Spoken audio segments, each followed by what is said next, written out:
this is not my normal. I'm going to probably be on here for the next 10 or 15 minutes. It's not going to be long. But this was a rough week. I mean, we had how many killings? We had a killing over the weekend of Dante Wright, 20-year-old from Minneapolis, Minnesota, which is, well, Brooklyn Center, which is in the Minneapolis section. He was killed unjustly by the cops. Then also you had a guy from Virginia who was pulled over. He was a military service guy. I think he was like a medic in the military, and he was pulled over by cops. The cops were, arrested and fired, but still, was fired, but still he's pressing charges. That could have been a Dante Wright situation. And then you have something in Texas, and then today in Chicago. Like, this is too much. Like, I wasn't going to say nothing tonight, but I'm going to briefly say something. Not going to be long, but I'm going to say something because I just can't anymore. I had enough. But I want to talk about the performative people in politics. Despite what's going on, you still have people that's still trying to make a name for themselves. And I get that, people want to have a voice and want to be a part of the solution. But to be a part of the solution is to, sometimes listen and then, start creating, doing your own analysis or doing the work. And I guess some people just want to be performative just because. I'm about to read a tweet because if you don't appreciate me ripping people into shreds, then this is not for you. But I just had to because I'm just tired of the BS. And I just can't just take it any further. So let me just pull this tweet up so I can address this BS real quick.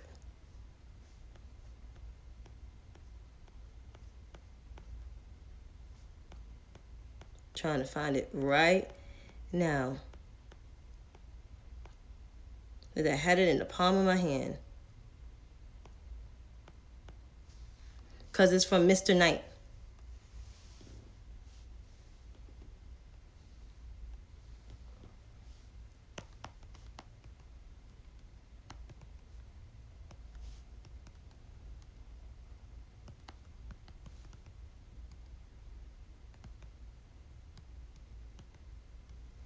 There we go.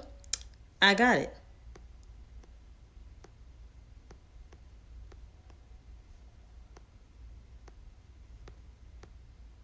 Here it is. So, Mr. Proud Socialist, if you're not on Twitter, that's fine. You don't have to necessarily be. But if you know this guy, he has a Twitter account.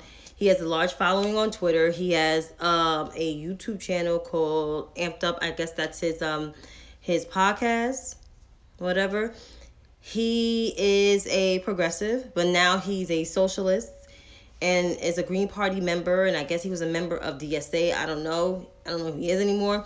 But apparently, he's positioning himself to be an ally to black people.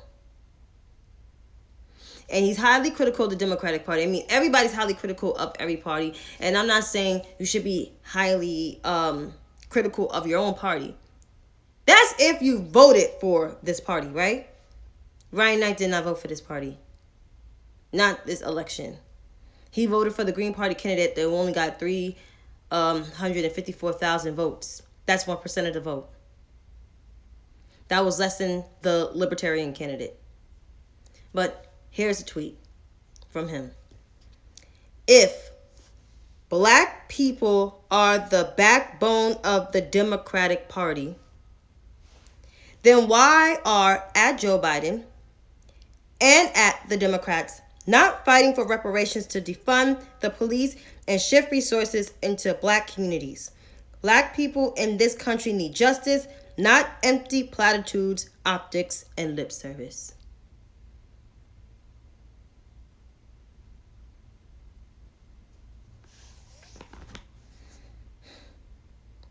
So let me read the definition of defund the police, because I just have to for old time's sake.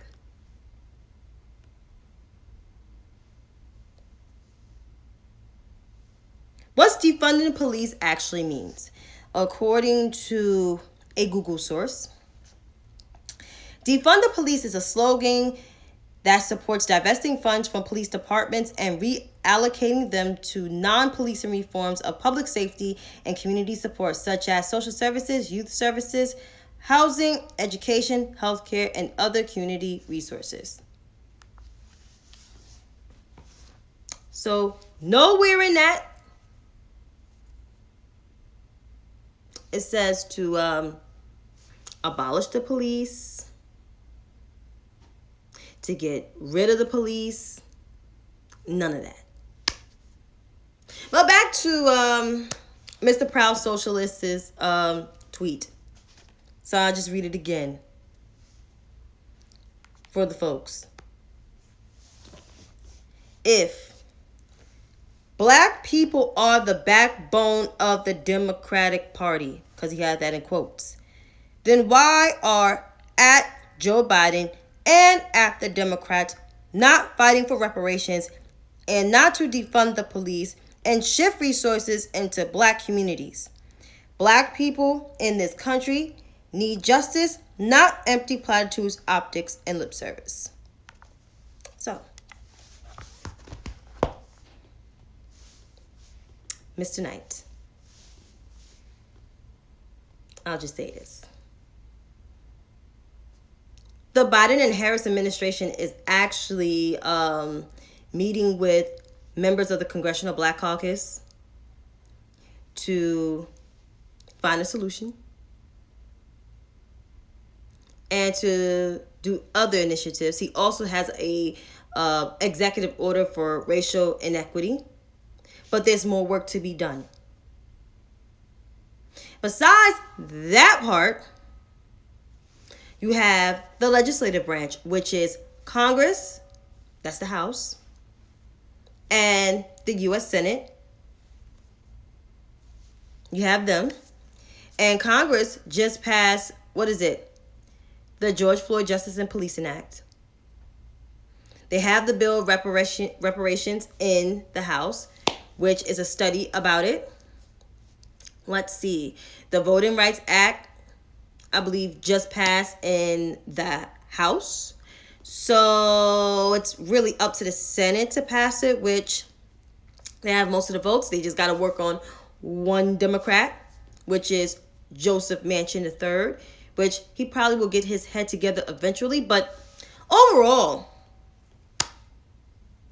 there are bills and acts that actually address the racial systemic issue, and there's more bills that need to be passed. But Mr. Knight, you seem to not pay attention because you're so hell-bent and you spend more of your time criticizing the Democratic Party, the party that you did not vote for. So I don't motherfucking understand why you have so many opinions. Why? You didn't care back in 2020 when you voted for Howie Hawkins and that bullheaded black lady. Nope, you didn't give a fuck then. So why the fuck do you give a fuck now? Why? You need more money? You about to lose your Patreon account? Like what's up? You about to lose your house? Why the fuck do you care? You didn't care then. You posted a picture circling Howie Hawkins' name. He didn't even fill out the right paperwork to be a candidate on the ballot in certain states because he missed the fucking deadline. You should have told him to not miss the fucking deadline.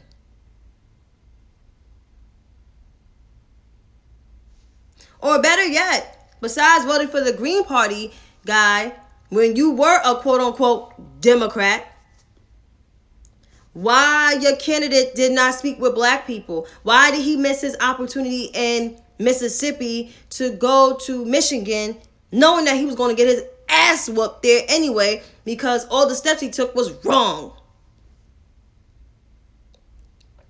Or let's even go further back before you jump ship to support your favorite socialist.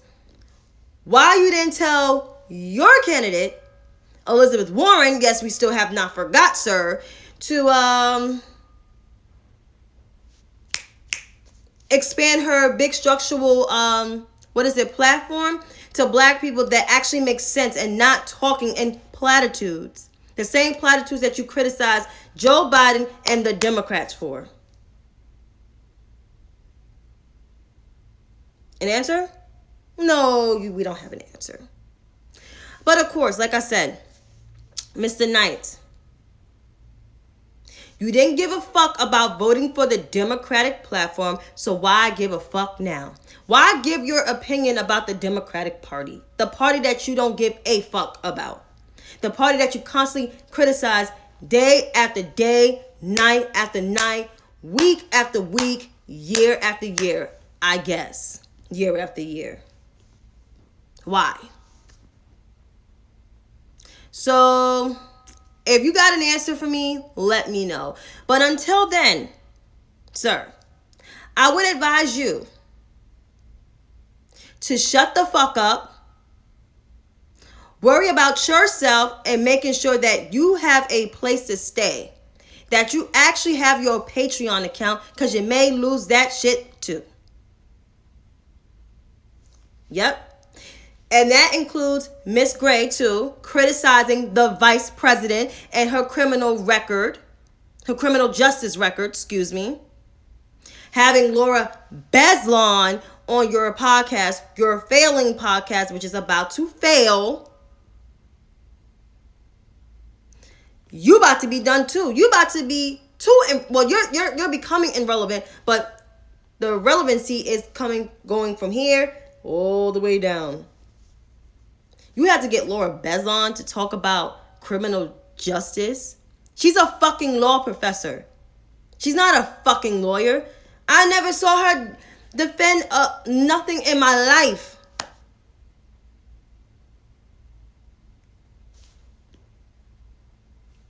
That's why her ass got dragged by Nikki Solis.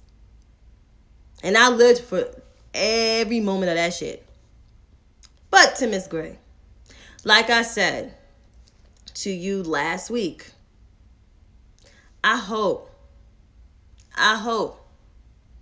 that you are looking at housing opportunities on the HPD website. They got some nice apartments. I got my apartment. You know, I'm more than happy to share the information to you.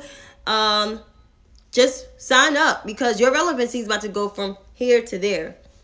Or better yet, since you're worth $1 million, because I don't know how long that's going to last,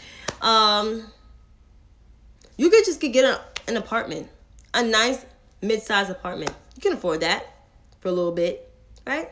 Yeah.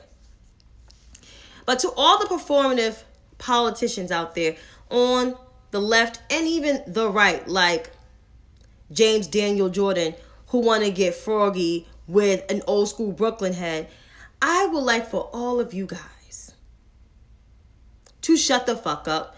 Keep black people out your mouth. Keep religion out your mouth. Don't disrespect black people, James Daniel Jordan.